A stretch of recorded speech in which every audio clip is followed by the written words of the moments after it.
Next rule is SAS. SAS. Full form of SAS is side angle side.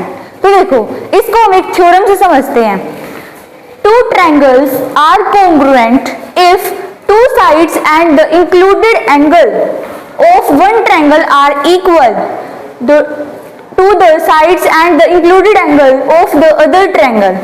देखो अगर कोई दो triangle है, जैसे कि ये दो ट्रायंगल्स हैं A B C और ये है P Q R, तो ये दो ट्रायंगल कॉन्ग्रुएंट कब होंगी? SAS कॉन्ग्रुएंसी से ये दो ट्रायंगल कॉन्ग्रुएंट कब होगी? जब इसकी कोई दो साइड्स इक्वल होंगी. मान लो ये साइड जो है वो इस साइड की इक्वल है और ये साइड इस साइड के इक्वल है और उन दोनों साइड के बीच में एक इंक्लूडेड एंगल होगा. तो इन दोनों साइड के बीच में और इन दोनों साइड के बीच में कौन सा इंक्लूडेड एंगल है? इसमें तो है ABC एंगल ABC और इसमें है एंगल PQR.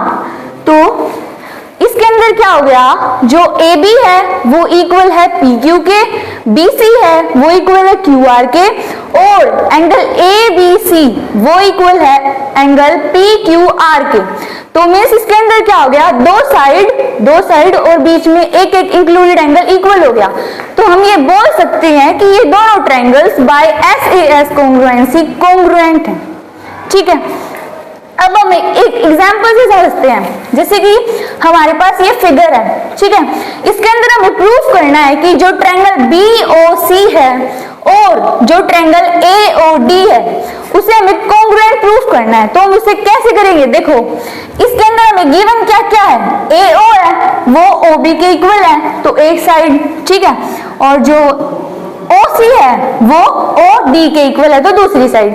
अब हमें इन दोनों साइड के और इन दोनों साइड के बीच का एक इंक्लूडेड एंगल लेना है. तो इन दोनों साइड के बीच का इंक्लूडेड एंगल कौन सा है? एंगल BOC मीन्स ये वाला एंगल और एंगल AOD मीन्स ये वाला एंगल. अगर मैं इन दोनों एंगल्स को इक्वल प्रूफ कर दूंगी तो ये जो दोनों ट्रायंगल्स है वो by SAS congruency equal proof हो जाएंगे.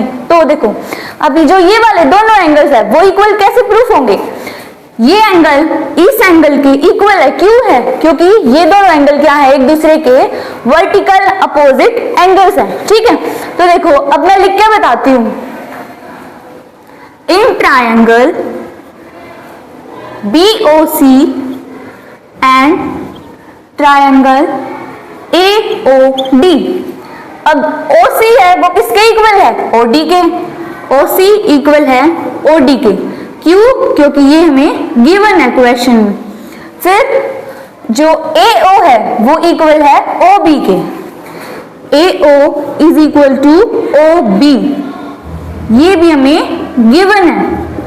और जो एंगल AOD और एंगल COB वो इक्वल है. Angle AOD is equals to angle COB. ये क्यों इक्वल है? क्योंकि ये वर्टिकल अपोजिट एंगल है. सो बाय SAS कॉन्ग्रुएंसी मैं ये कह सकती हूं कि जो ट्रायंगल BOC है, triangle BOC is congruent to triangle AOD.